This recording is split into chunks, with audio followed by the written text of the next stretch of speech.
as I've said, welcome to the stream. And tonight we're talking about Shorty Shea, who was a stuntman, an actor, who was apparently a ranch hand at the Spahn Ranch, where the family lived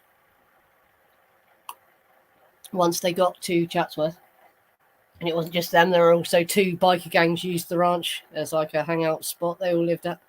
And Shorty Shea is thought the main motive for them killing him was supposed to be, well, I'll get the presentation up on the screen.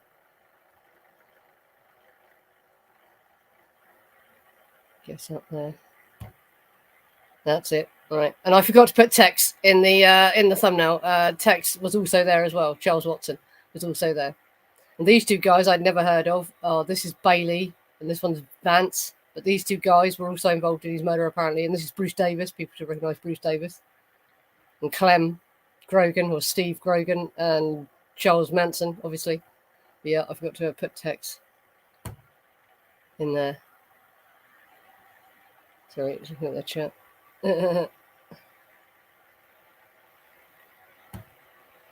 So basically what happened, on around the 26th of August, approximately 10 days after the raid, these men took Shorty Shea in a car a few miles down the road. Well, they actually didn't take him that far, I found out since. Then at the side of the road, down a hill, they proceed to stab him to death. And Charles Watson apparently delivers the death blow. But they all these men, at some point, do stab him. And but Charles Watson was weirdly never charged and convicted with this murder, even though he was only ever charged for the La Biancas and Cielo Drive. And and this was also because from Barbara Hoyt you get this thing. She says that she heard a man or someone screaming at 10 o'clock at night, and she thought that was Shorty Shea being murdered. But apparently this happened in the daylight. It didn't happen at night. So, yeah, and apparently no one would have heard him scream either. So, yeah, Barbara Hoyt, if she did hear a scream, that wasn't Shorty Shea. So God knows who that was. Yeah, that's it. This is what I thought when I looked at the amount of men. If I go off the screen, you can still see. Yeah, when I looked at the amount of men there were, I thought, bloody hell, how many of them did there need to be? He didn't really have a chance, did he? And he wasn't bundled into the car. They told him they were taking him somewhere.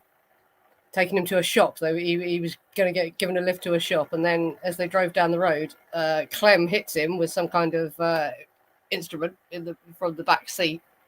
And then they drag him out and they drag him down this like embankment hill thing and all stab him to death, basically, yeah. And then, actually on the next slide. Oh, yes, yeah, this is what I wanted to get to, yeah. It's commonly believed it's happened as the family thought Shorty Shea was the snitch and, of course, the raid, and this does appear to be part of the motive. But Nicholas Schreck met this man called Frank Retz, who was a friend of George Spahn. And this is photographs of him with Frank Retz. This is the guy you can see him from the back. And the photo on the left, and yeah, you get a better picture of him on the photo of the right there. And that's obviously Nicholas. I think that's Xena you can see there as well. And I'm not actually sure who the other two guys are. But yes, this was apparently, and he had this conversation on the 9th of August, 1988, which is the anniversary of the La Bianca crimes as well, isn't it? Which is weird. But yes, this guy, Frank Retz, was a German guy. He was a friend of George Spahn, and he was from Germany. And he wanted to buy the ranch to set it up as a German-American friendship center, whatever the hell that means, as the ranch wasn't making any money out of giving horse rides. And so apparently he still held Nazi beliefs as well. And he obviously didn't like seeing the way the family and the bikers were living at the ranch. So he hired a Shorty Shea to evict them. And this conversation was all had inside George Spahn's house, apparently. And yeah, if you look into this, the girls did stay at George Spahn's house a lot. Squeaky was at George's house a lot. And Squeaky apparently overheard the conversation, overheard this Frank Retz saying, yeah, I'm going to buy the ranch off you. We've got to clear these people off.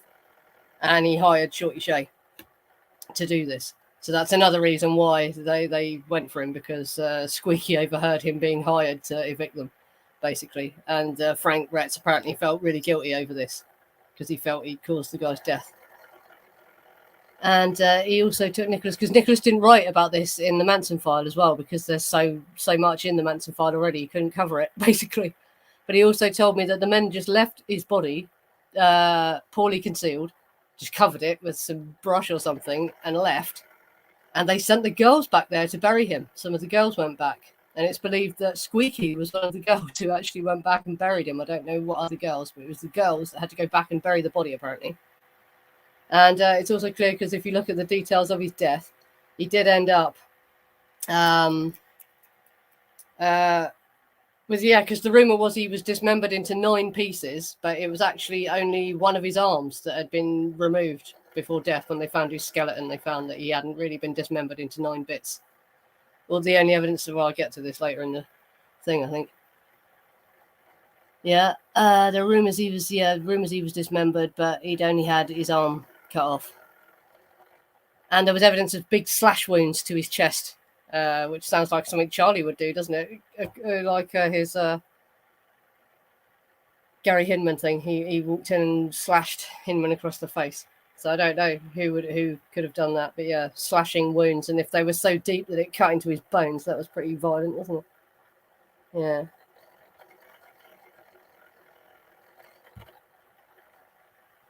Right, yes, and who went down for this murder? This is the other weird thing as well, yes, because all those men were there, right? But the other two, only Charles Manson, Bruce Davis, and Steve Grogan were ever convicted of the murder of Shea. And in 1977, Steve Grogan finally gave up the location of Donald's body. He apparently drew them a map. And it was to dispute the claim I read on Wikipedia that he had been dismembered into 9 bits. Steve Grogan was released from prison after he did this, making him the only Manson family member who was convicted of murder to ever have been released. And I always find it strange that they never tried to convict Tex. And, we can only speculate about why. Probably just because they didn't need to. He'd already been convicted of about 8 counts, hadn't he? Or 7 counts, because they didn't count Sharon Tate's baby, did they? But yeah, I wonder if it could be because it shows that Charles Manson and him actually worked together on a crime. Whereas they want us to believe that Tex went out and obeyed Manson's orders without Manson being there, sort of thing. So yeah, so it makes it look like he wasn't such a robotic servant of Manson. Actually, they went out and committed these crimes together. So they were just a criminal gang. It makes them appear like a criminal gang, doesn't it? So yeah, that's it. But that is all I've really got. Yeah, there's a I see we're talking about his Nazi beliefs. Yeah, Sam said. Yeah, apparently, a lot of people in Germany did carry on the Nazi beliefs, and it was a very, very, very heavy brainwashing campaign they was subjected to, so you can't really blame them. And yeah, apparently there was Nazi compounds in the canyons and all this sort of thing. Yeah, there was a lot of Nazis brought over to America in Operation Paperclip and all that. It's quite crazy.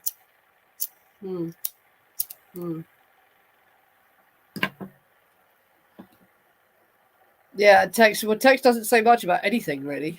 He never really testified at his trial. And even in his psychiatry report, they only ever ask him about Cielo Drive. He's never asked about any of the other murders. He's never asked about the LaBiancas or anything like that. He's only ever asked about Cielo Drive. So that's all you ever hear him talk about, is what happened there.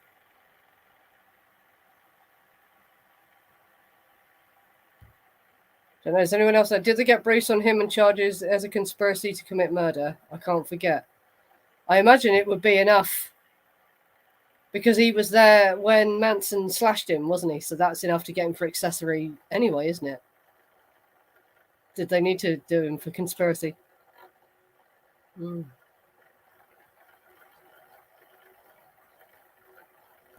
Yeah, it was dead secretive. Yeah, it was apparently, they were hidden away. Yeah, he was in the army. So the Nazi. So no, Bruce was got for murder. Yeah, so that would be because Hinman and Shorty. Yes, Bruce has 2 murder charges. Oh, you meant you're meaning for Hinman, aren't you? Yeah. Mike means for Hinman. Yeah, but that's because accessory to murder is the same as murder in California, isn't it? Basically, so because whether you took part or not, if you were there, then you're an accessory and that sort of thing.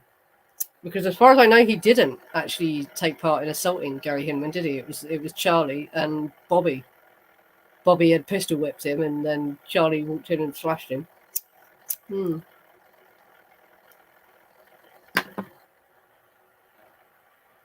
Yeah, I'll go to full screen.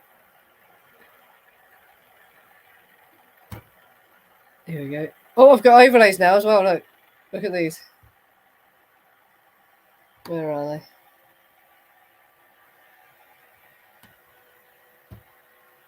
Like and subscribe. That's that violin, isn't it? Charles Manson compels you. Which hand do I have to point with? This hand, yes, to show him. Yes, that's it. If you haven't liked the stream or subscribed to the channel, do it now. And I've got more as well. And a squeaky as well. There you go.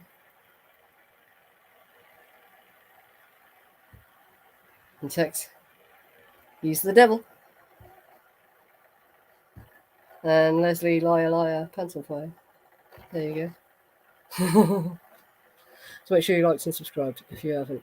Let's have a look.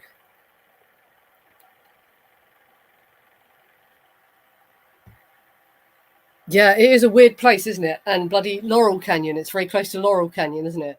Dave McGowan wrote a lot about Laurel Canyon, but Dave McGowan was a bit hysterical and didn't understand certain things and read more into things than needed to be read.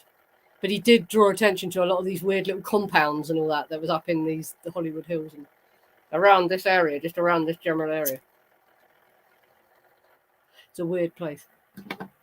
It is.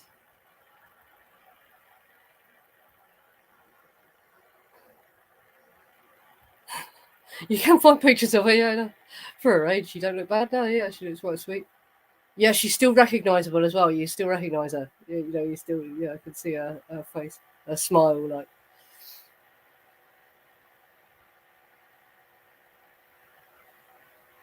Mm-hmm. That sounds creepy, doesn't it? Yeah, targeting the homeless kids.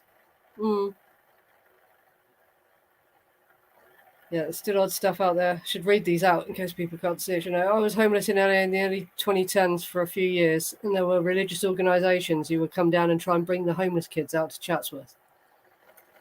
So yeah, religious groups, because yeah, the Moonies were big for years still, weren't they? And all that, was it people like that, or yeah, Jim Jones? That was way before, yeah, what we were just talking about. But yeah. Yeah, Nazis from Project Paperclip. Yeah, and from what Nicholas said, he wasn't a paperclip guy. He was just a normal soldier, I think.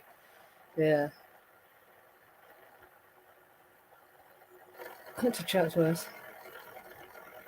Oh god, yeah, right. And when they took the kids out to Chatsworth and Lancaster, they weren't allowed to leave and got starved. So yeah, that sounds like one of these cults, doesn't it? Yeah, the Manson family, having been there, probably made it a hotspot for that sort of shit as well, didn't it? And that's the craziest thing, because they weren't really a cult. They had all this shit attributed to them when they weren't at all. That's it.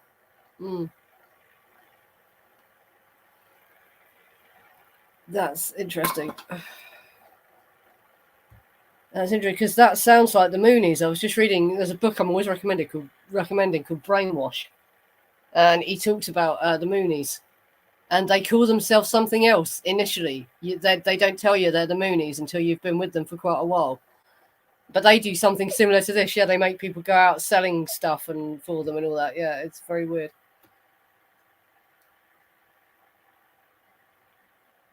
But like all these religious groups have similar methods. Scientologists, the Moonies, all of them.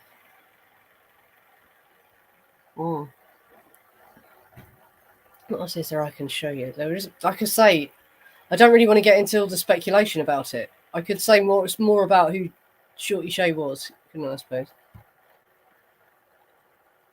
Exactly, yeah, because there's a page about him on the Cielo Drive. I'll show you this.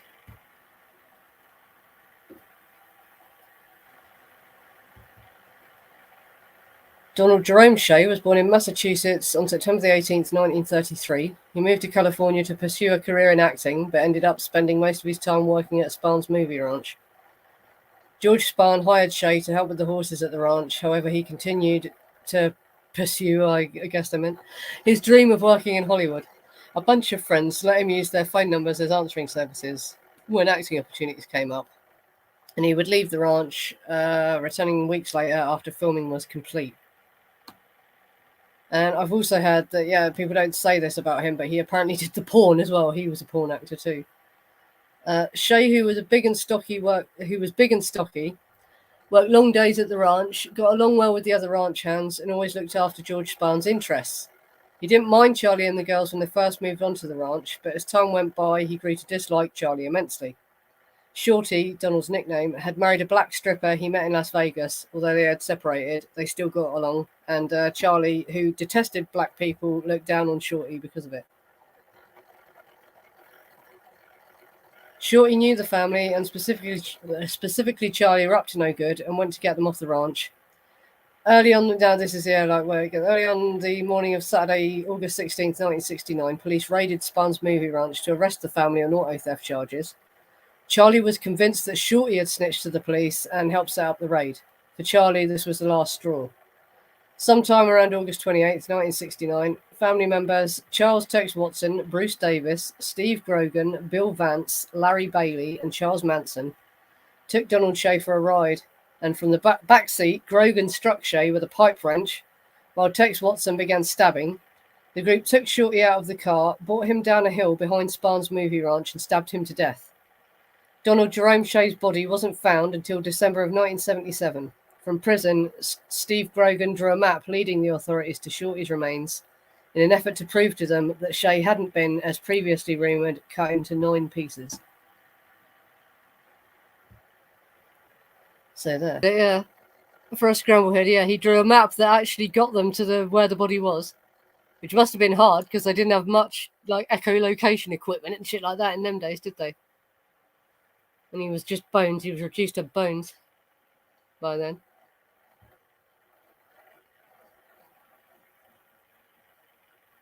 Oh, do you know the backdrop? Yeah, I was trying to get I was sort of trying to think of something to do to the wall behind me for months. Like, what could I stick up there? And then I remembered I've got this wall hanging of the moon. I'll stick that up behind me.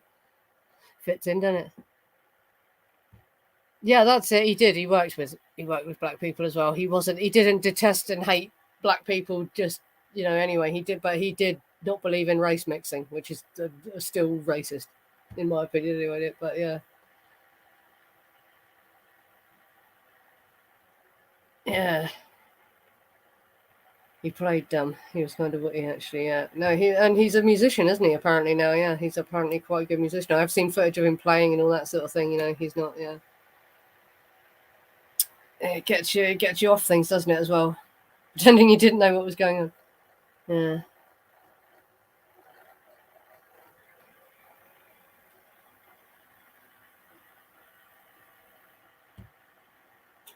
Johnny was the supreme pragmatist. Yeah, he would befriend anyone who could help him.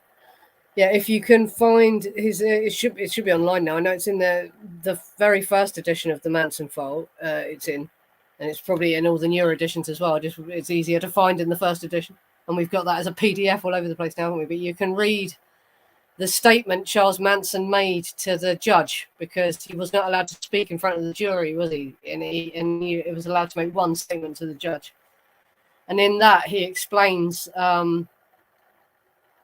Yeah, that he basically he acts. He'll say whatever. He'll react however the person he's talking to reacts.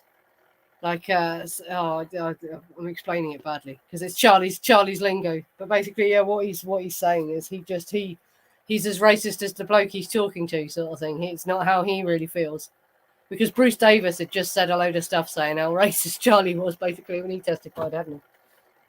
And he was basically trying to say, no, I was just responding to him, who's really, really racist. And, But yeah, he just, basically, he was the kind of person who, yeah, would befriend anyone who could help him, basically, wouldn't he? Yeah.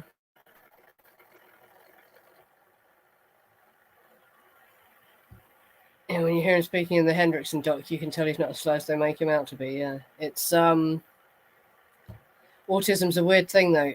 It's like, yeah, it's hard to comprehend quite how it.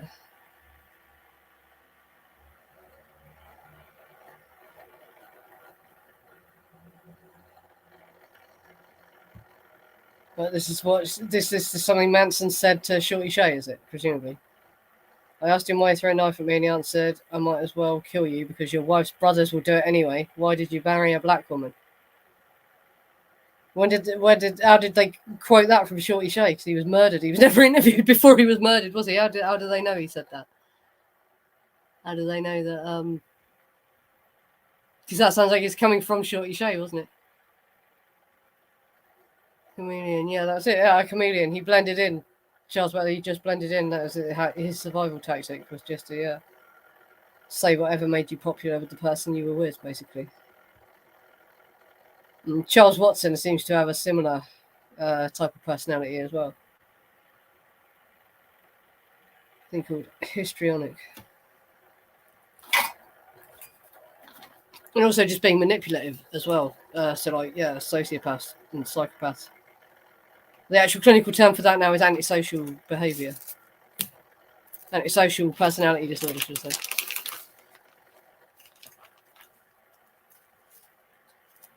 Let's see, I think it was great.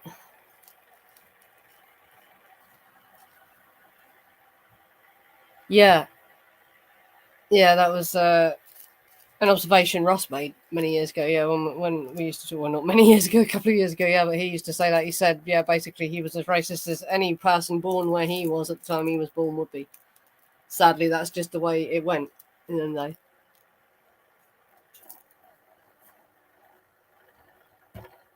Yeah, that's it. Again, they're imitating Charlie, and you see Clem doing some really quite creepy stuff in that film regarding little kids. You see him at one point with a little girl sat on his lap. He's rubbing her in an inappropriate way. I really didn't like it. And the weird bit where he's got the baby in his hand in the Hendrickson documentary, he's got a baby. He's holding his hand out like that, and the baby's obviously over 6 months. So the baby can sit up, so the baby's sat up on his hand. And there's no sound. You can't hear what he's saying, right? But then he suddenly gets the baby, swings the baby around by the legs, and is swinging the baby around like that. And then you see people intervene, and they cut it. This sort of crazy shit. It's like, my God. And he's the one they let out.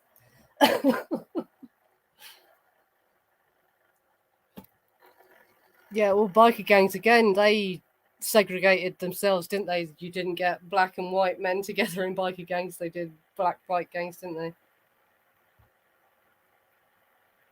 Mm.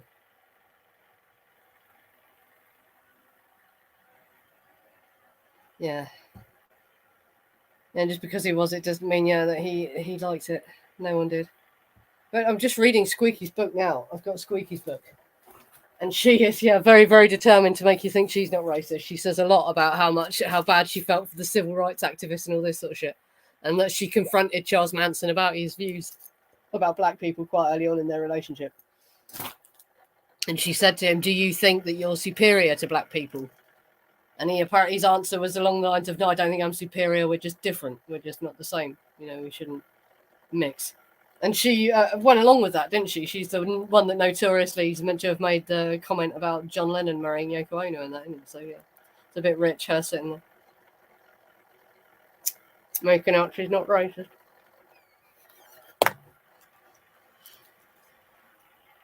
Yes, I was reading about that when I researched this. It decent exposure to some kids. And he was put into a mental hospital when the family bust him out of the mental hospital. But he claimed that he just had a hole in his trousers. And when he moved in a certain way, his penis was exposed. He didn't deliberately expose himself to the children. And I'm like, really? Yeah, that's it. Yeah, this is what he said. Yeah, he said he had a hole in his jeans, and if he moved in a certain way, then you could see his penis. And while he was talking to these kids, he did that. Yeah. Yeah, I know. Only in America. Yeah, no, I've seen this as well. Yeah, he went on to play with Hank Williams Jr. and other notable acts. I didn't know that he'd actually played with notorious people. Yeah, there's a photo comes. Yeah, I've seen footage of him playing. Yeah, he is good, and apparently, he's friendly if you go up and try and talk to him. But as soon as as soon as you mention the Manson family, he climbs up and he won't talk. He doesn't want to talk about it anymore. Yeah. Hmm.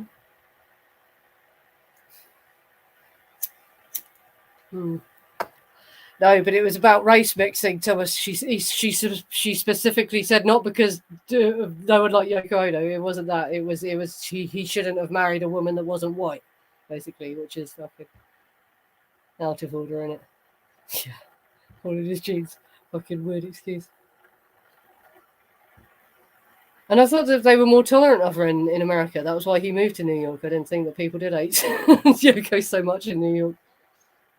I think, yeah, the crowd they were hanging around with, they treated her as an artist more, and they were better to her, weren't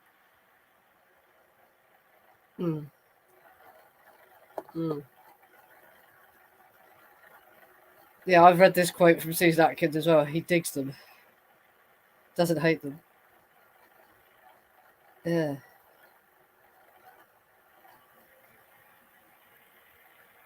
How long have we been going now? We've only been going 34 minutes. See, I want to try and keep this first hour to talking about Shea. But like I say, this one is difficult because it's hard to present facts without going into like the wackier stories about it. I want to try and do the poor man justice by reading out what happened to him, but it's really hard to know exactly what happened to him, unfortunately, because of the lack of evidence and the fact that all these people are fucking liars and they're all going to lie to limit their own responsibility, aren't they? So we'll never know. But I wanted to cover his death because he is another victim of the Manson family. Hmm. Hmm. He's married to a Japanese doctor who could speak Japanese. You can't be that dumb, yeah. But autistic people, it's not that they're dumb. It's not that they can't learn. It's a weird thing. It's a weird thing. They can't process a lot of information at once, basically. So yeah, you have to give them a chance to understand things. If you overwhelm them, then they don't understand what's happening, and things like that. Yeah, he didn't really, did he? Lennon didn't understand America, and that's what got him killed. Well, he was at a point as well where if he came back to England, if he left America, he wouldn't have been able to get back in, wouldn't he, as well? So that's another thing. Yeah, they wouldn't have allowed him back in.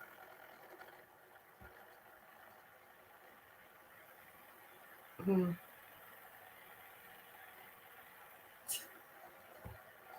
He also says, but that's the Helter Skelter narrative, isn't it? That's all just bullshit. But yeah, apparently Charles Manson believed that fucking when the race war was won, as soon as the black people saw Charlie, they go, yay! Charles Manson, be our leader. Yeah, well, apparently this is one of the things that Charles Manson said to Nicholas, was that they stuffed the wrong pig, meaning that he later learned that it was Danny DiCarlo that was the real snitch. They killed him. They killed the wrong person. Then Shorty wasn't actually the snitch. Yeah.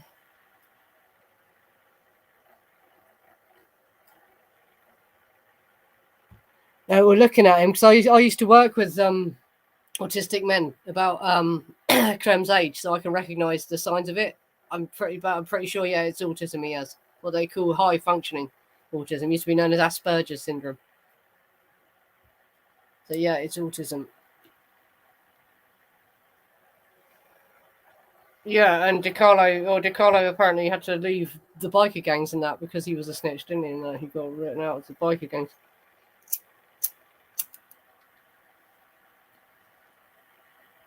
Surprised he lived, to be honest. Yeah, well, that's it. This is the other thing. There were tons of undercover officers on the Spahn Ranch, apparently. There was about 5 undercover officers at a time on Spahn Ranch. So they didn't even need a fucking informant, really, did they?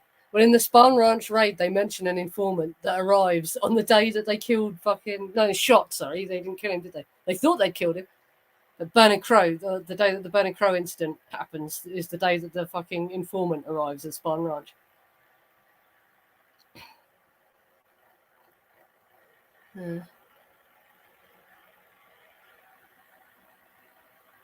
Yeah, Larry Bailey. I wasn't able to find much about.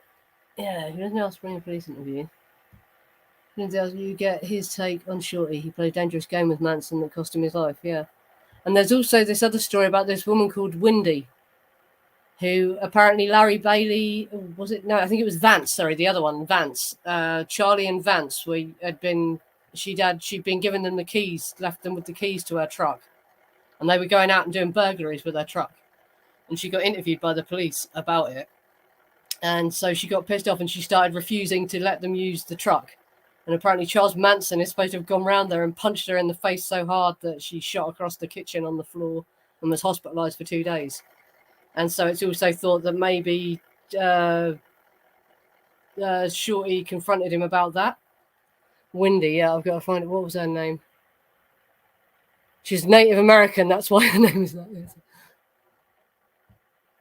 Where is it?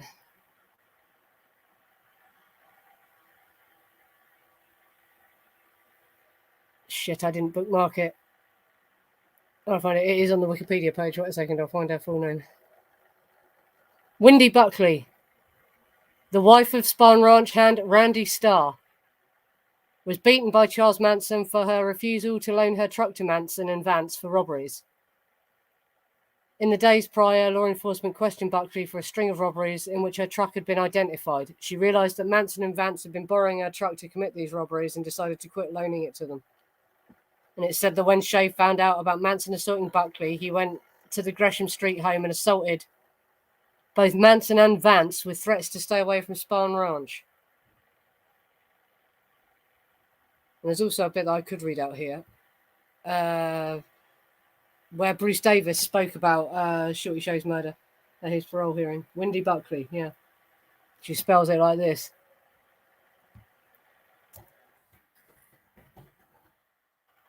Buckley, with 2 E's. Like that.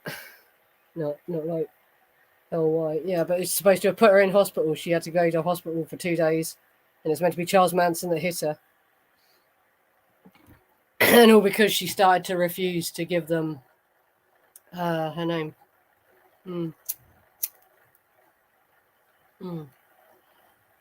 Well, the informant, yeah, it's in the Spahn Ranch raid report is really easy to fucking find. All I did was type in Spahn Ranch raid report, and it comes up straight away. It's on this site called DocDroid. You get 2 documents straight away as the PDF.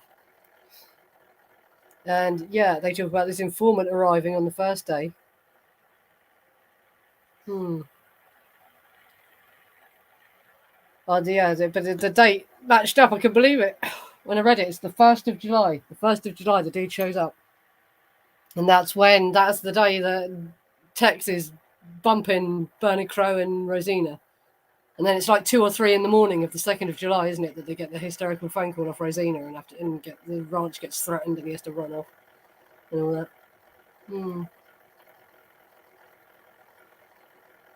Yeah, that would be good.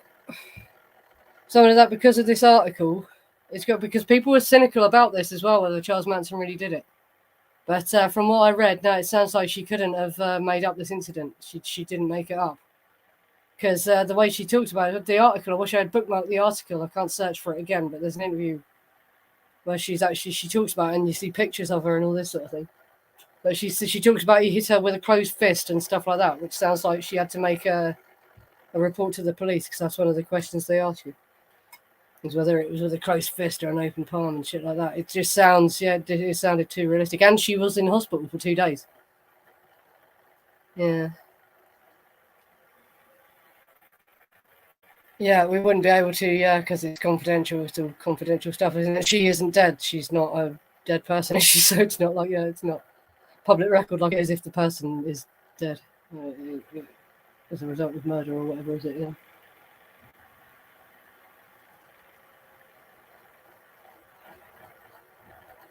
Yeah. Something like that. No, but yeah, she is, as far as I know, still alive as well. I wonder if she has given any interviews.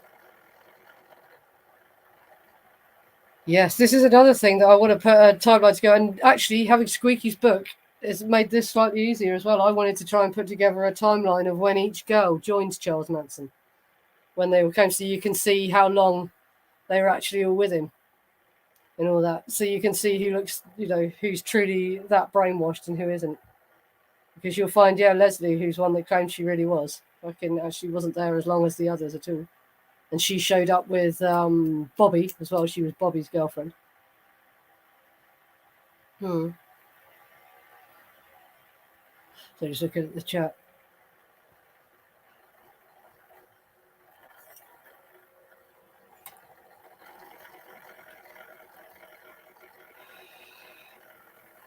Don, what did Don say?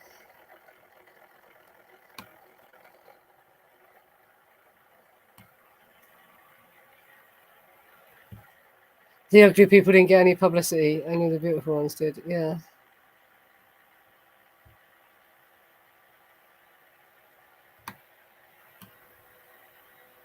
Yeah, to which, in the context of the establishment Hollywood elite versus the hippie commune type. Well, the better looking Manson girl got a lot of fucking attention, didn't she? And fucking someone taking her out to the fucking Oscars when she was released briefly, wasn't she? She was released. Leslie, I'm talking about, obviously, yeah. And the way she's posing when you look at her turning up for court and all that, she thinks she's a fucking model. She doesn't know that she's a fucking murderer. Crazy bitch.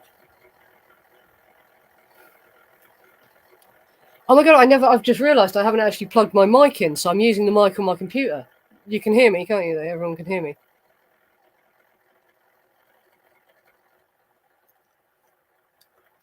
The Cielo crew ran in a crowd called the Beautiful People. Parent wasn't one of them and was forgotten. Yeah.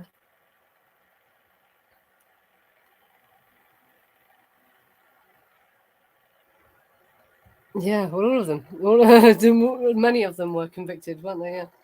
And that's the other shocking thing about Charles Manson being allowed to go after that raid as well, because he was arrested with a load of other felons, wasn't he? And you're not supposed to hang around with other felons when you're on probation. Just mental. I have actually fixed it a little bit, actually, my fan. It doesn't rattle as loud as it did. That's okay, yeah, at least you can all hear me. Yeah, but if you didn't see the Spahn Ranch raid stream, watch that, because that's quite crazy reading that raid report, because it shows a load of stuff. You can see what bloody Tom O'Neill's getting at with his get out of jail free card. But I don't think we should necessarily leap to the conclusion that that's because he was a CIA agent or something like that. He was protected. I think it's more likely that it's to do with the fact there was lots of stuff going on at Spahn Ranch, and they were observing the place in order to get higher connections, bigger connections. And they were observing all these people. And if they moved in and arrested them all too soon, then they wouldn't get the rest of the information they needed, basically. I think it was like that. Hello, Delinda. Welcome. Yeah, I've gone through. There's not a lot to talk about, really, with poor Shorty Shea, because there's not really a lot known about his death that we can, verify. Because his body was found so late, they couldn't bloody verify what wounds he really had and all that, could they?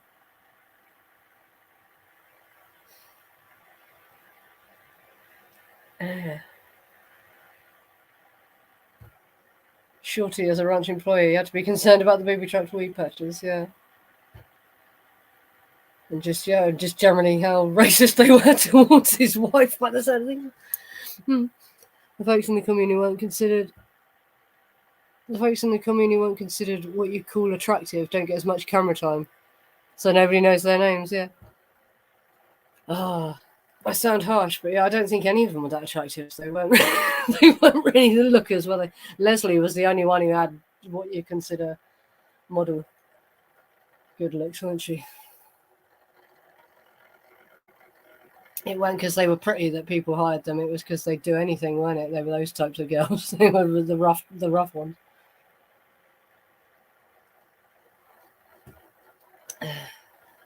They didn't take these women out on dates. They just did it to them. Yeah, well, this is the thing. It's supposed to do, isn't it? Fucking hell. It's like, yeah, he was on parole, wasn't it? The most glamorous killers in history. And yeah, and how all the celebrities have clammed up and deny that they knew them now as well is fucking quite maddening. Because there's not many people. Oh, have you got this is Skulls and Roses design. Might even be the same company. Lucy Lockett Loves, the company's called. They do their shirt, and they do make leggings as well. It probably is them.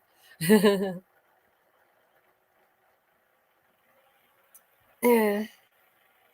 Charlie was pimping them. Yeah, and he was a pimp, and many people admit that, don't they? Yeah. I've heard Gypsy call him that in later interviews, and that's it, innit? Yeah, and that's the other thing as well. only the most dedicated ones actually lived at the ranch. This is the crazy thing. There's supposed to be lots of rich women that actually lived in houses and hills, and they just came out at the weekends or whatever. We'll never know who they bloody were, will we? That's it. But there was a lot of classier people that hung around. Yeah. Yeah, she got camera time. Only once she was bloody convicted, though, and walking into court, weren't she? And they were looking at her as a, yeah, murder suspect. Yeah, oh, everyone's pretty in their bloody own way, aren't they? I'm not so, but I'm talking about, general, like, Hollywood standards of beauty, and fucking none of them was exactly fucking stunners, was they? Yeah.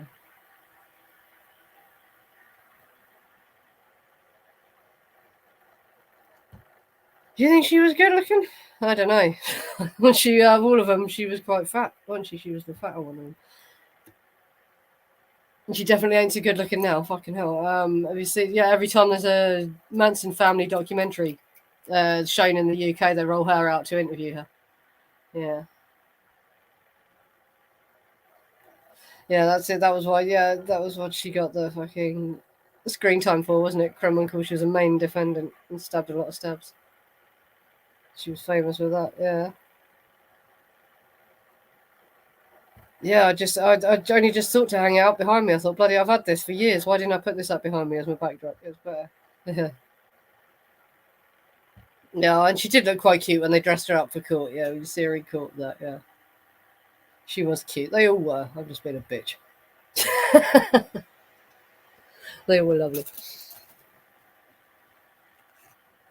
And it's sad how they were treated, really, isn't it?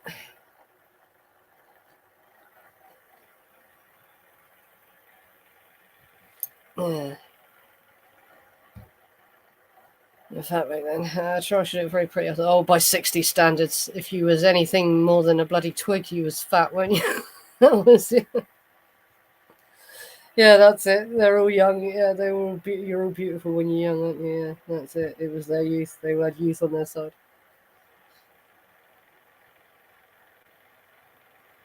Yeah, well, this is the thing. I don't think any of them can be truly remorseful, because how can they be? Because they've never told the truth about why they did it. If they genuinely were fucking sorry, they would tell the truth, wouldn't they? And they never have. None of them have. The only one who's really admitted it is Bobby, really, isn't he? He's the only one that's really talked about it. Yeah. Yeah, well, she is the most weird one as well, and because, like I say, when you look into these girls as well, Kremwinkle, there's no police interviews with her, right? She's never actually fucking spoken about anything, right? You don't if they well, they must have interviewed her, but they've never been made public. Whatever she said, she never spoke at trial. She has two family members who testify, must be given character witnesses statements or something. I haven't read what they said, but she never speaks at her trial. She's never ever given any like account of what she actually did. And the only other crazy thing was I found that weird Daily Mail article about Tex, and he had apparently written to Wikipedia. He had printed out his page from Wikipedia and drawn notes in the fucking margins, just telling them stuff he wanted corrected. And when he got to the part about Abigail Folger, he said he wanted it put like Patricia Krenwinkel was the main killer of Abigail Folger, and that was the only thing that was anything to do with the murders that he actually wanted changed. Was that he wanted it to be said that Krenwinkel killed Abigail Folger? He just assisted. So that's an interesting thing. Yeah, I've seen that. The documentary, is that the one that's on Amazon Prime? Because I watched that. Yeah, that's interesting. It is interesting. I never so much. There's regret that he did it, I think. But I don't think he's ever really genuinely. He doesn't show that much respect for human life, from what I've heard. Yeah. He regrets what he did because it ruined his life, obviously, didn't it? It's totally destroyed him. Yeah.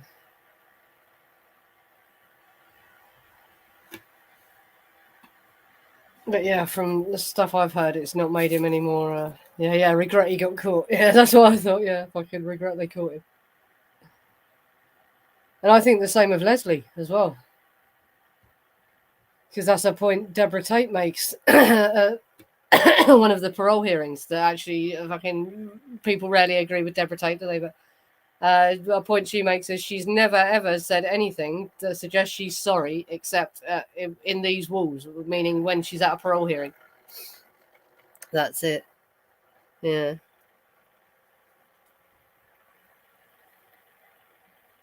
Yeah, and Bobby's had a lung removed recently, hasn't he? I've seen a statement from him since that happened. Sorry, well, I'm getting the wrong comment here. And Bobby's, he's lost a lung, hasn't he? And he has released a statement now, hasn't he? Yeah.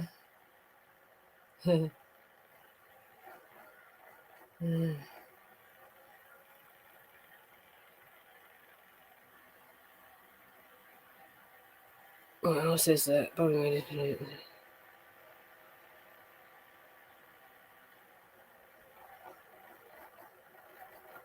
Yeah, I've got to watch that because that's her in the because that was early, looks like early 90s, wasn't it? Yeah, you see interviews where I haven't watched the whole thing yet. Yeah.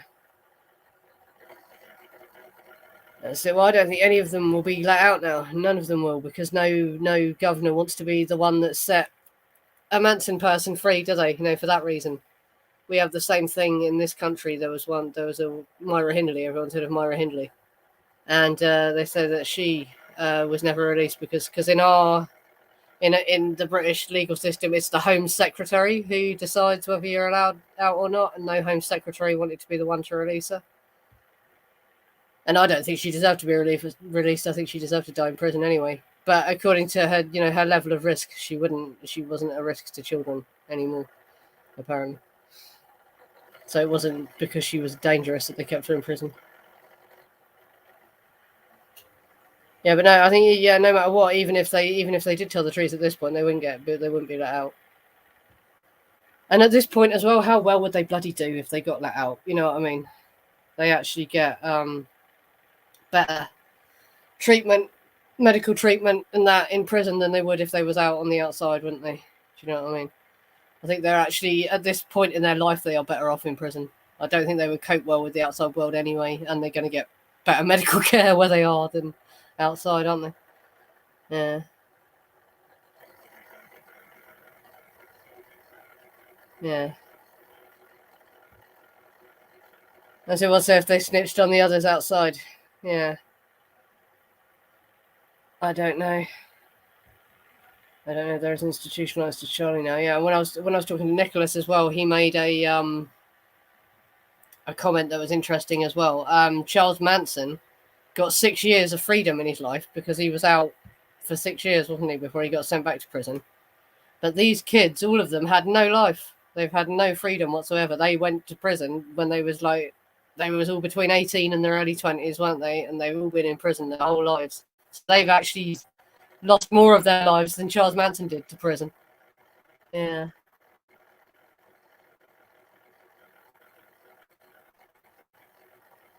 Yeah. Oh, that's a shame. You can actually restore audio with free software as well. But I'm sure he knows that and he will have looked at it. I'll read this out. Just go speak on it. Bo Emerson at one point had audio of Susan's confession and interview with Caruso. Bugs and Caballero would have been mind blowing to hear, but the audio got damaged. Yeah. Yeah, that's it. Susan died in prison, didn't she? Yeah, they wouldn't let her out. They even let Reggie Cray out to die in the end, which is a.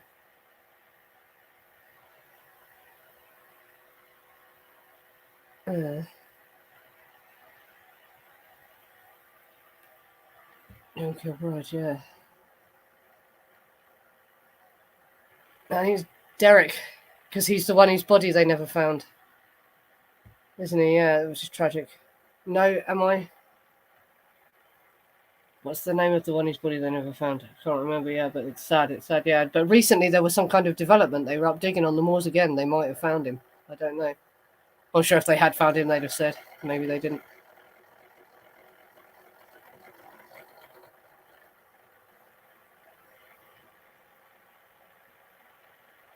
I don't know if it's like he doesn't want to, but I mean, you can't actually look at his bloody website.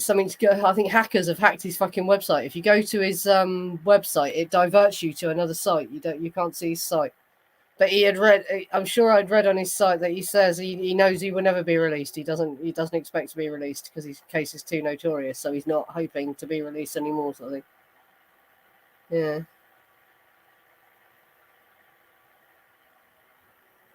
Yeah, no, but he's not fighting to get out anymore just because he knows that he won't get out because he's too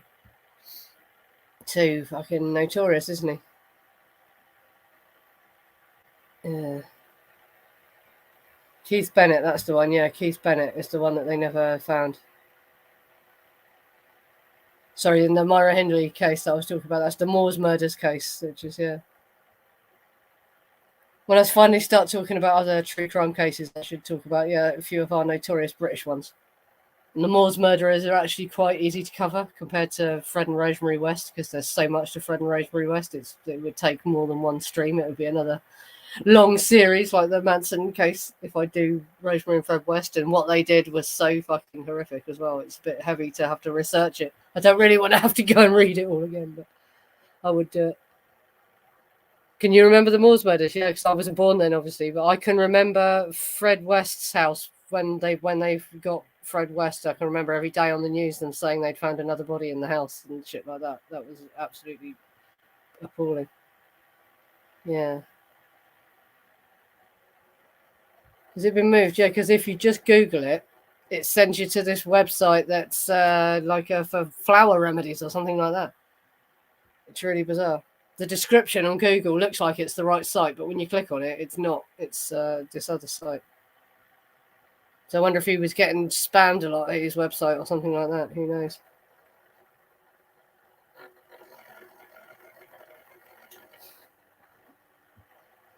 Yeah. Yeah, Fred and Rosemary is an incredibly horrible case, yeah, because they got away with it for years and years, and they actually killed one of their own children and had her buried under the patio and used to tell the children that she was buried under the patio, the other children. And, oh my God, yeah, it's so sick, and so shocking that they got away with it for so long. Horrific, absolutely horrific. And then it looks like he was actually murdered in prison. He didn't kill himself. They reckon that he had help. And that is, if that is true, if they let them, if they let him commit suicide or they helped him commit suicide, then that's a sin on the bloody prison guard's part because they never got a lot of answers from him that he would have eventually given. Because, yeah, they still don't know who 4 of the bodies in his house were. that's how sick this case is, right? They could only identify 10 of the bodies found in their house. And they didn't know the names of the other 4 women. Terrible. Yeah, that's it. When you run a true crime case, that's it. Yeah, that's it. All we talk about is murder. We should talk about, maybe I'll talk about some other cases, some other type of crime. Because I was going to dedicate this channel as well to talking about drug murders, to make a point about the Manson case being a drug murder. Because actually drug murders do get incredibly gruesome. And I've got my friend who's an expert on the Wonderland murders.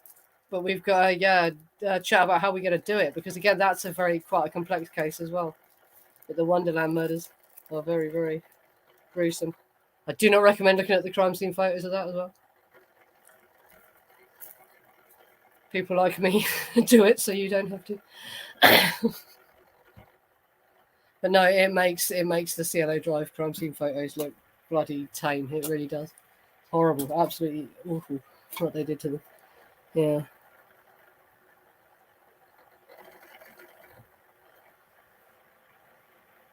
Yeah, that's I think I was born when he was on the loose, but I was a very young child, so I wasn't aware of it. But yeah, it took them a long time to catch him as well, didn't it? The Yorkshire Ripper is Peter Sutcliffe, by the way. Everyone, he's one of our most famous serial killers, and he again was at large for about 5 years, I think, wasn't it? Before they actually caught him, and they interviewed him twice as well. The police interviewed him twice, but didn't suspect him because they realised that the murders were happening at a point when they kicked out a shift from his factory. And so they interviewed all the men that did that shift, and they interviewed Peter Sutcliffe twice apparently, but didn't suspect him.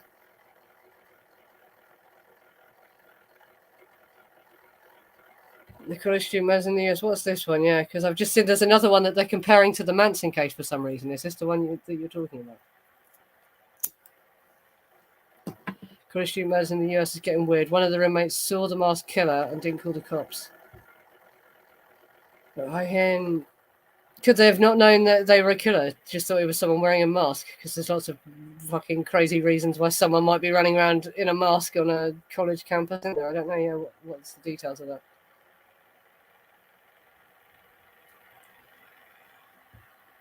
Yeah, well, I wanted to go to because I'm in Robin's group and she knows a lot about the Wonderland murders. Obviously, she's researched it extensively. I want to try and get her. If she wants to come on screen, she can come on screen. But if not, I'll just work with her behind the scenes. But the Wonderland murders I want to cover, and there's a few other like drug-related murders that are well known that are interesting. But there's one I can't remember the lad's name, but they called him the Acid King. I think he was about 17 years old, and he stabbed a boy to death in the woods with a group of other boys. But yeah, I didn't realize as well that he committed suicide in the jail. He didn't even get to court, did he? So that's another weird case where it looks like the police might have actually killed him before he got to court. Yeah. Oh, you can actually find the crime scene video of it on it's unlisted on YouTube, so you have to find it through a blog, and you have to click through a million warnings before you can actually see it. So it's not easy to find. Don't worry, kids won't find it or anything. But my God, yeah, I didn't even watch it after he walks in the door and he's filming the blood splatter on the wall, and you can hear how upset the policeman is. Like, bloody hell, if you're a LA policeman and you're that distressed by what you're seeing, I don't think I need to see it. Shit. Because I also knew from the layout of he was going to walk around that corner, and the first thing you'd see is the guy sat on the sofa with his head smashed in. Yeah, so I thought, no, fuck that. I didn't see it. I didn't watch the thing. I've just looked at the photos. You can find the fucking crime scene walkthrough. Ted Bundy as well. Well, he's an interesting one, isn't he? But he's not related to drugs. I could go into other things, couldn't I? Go into other things. Yeah, but he's an interesting one as well, just because of the psychological aspect of him. Because there's no satisfactory reason why he was as crazy as he was as well. Like Richard Ramirez, for example, if you look at Richard Ramirez, there's actually quite solid reasons why he was the way he was. It's easy to like compartmentalize him, put it into a box and go, oh, that's why he was crazy. But you look at someone like Ted Bundy, and there's not a very good reason for it. It's just he's just an anomaly that occurs. Blokes like that sometimes just fucking happen. It's disturbing.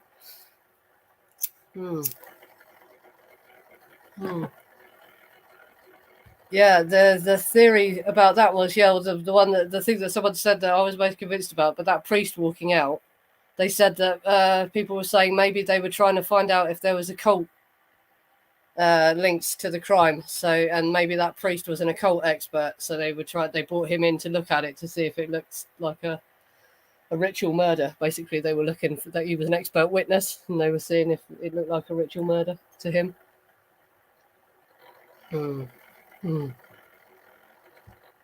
Yeah, everyone. Yeah, honestly, I don't recommend it. I didn't watch it past a certain point. When I heard the fucking policeman filming it, crying, I thought, no, I don't think I'll watch this. I don't think I need to see this. Yeah. Yeah. No, and it wasn't Parents' Priest. Yeah, we worked that out as well. It wasn't the priest that was having the affair with Stephen Parent, apparently. Yeah. Yeah. Yeah, and it's not easy to find as well, the Wonderland Murders video. Don't worry, you'll never just accidentally stumble across it. It was, I found it, there's a blog article, and you read all the way down the blog, and at the end there's a link to it, and you can watch it. And then before it even comes on, you have to click through about 3 warnings on YouTube and that. So yeah, you'll never just accidentally see it. Don't worry. Yeah, that's it. We couldn't work out who he was. But yeah, the most logical explanation, it sounds like, yeah, the idea was he just an occult expert that they wanted to see if there was any occult aspect to the crime. Was it a ritualistic murder? Was it? because yeah, they did when they staged the crime scene. That appears to be what they were trying to make it look like, isn't it? Yeah. Well, in case people are watching this who don't know, yeah, when we watched footage, we were watching footage of something, and when all the cameras are outside Seattle Drive, you see a priest walk out with a policeman, which is like really bizarre. We were thinking, oh, what's the priest doing there? Yeah, that's it. Yeah, the Capone. Yeah, he was just a cult advisor to the police. That's why he was there.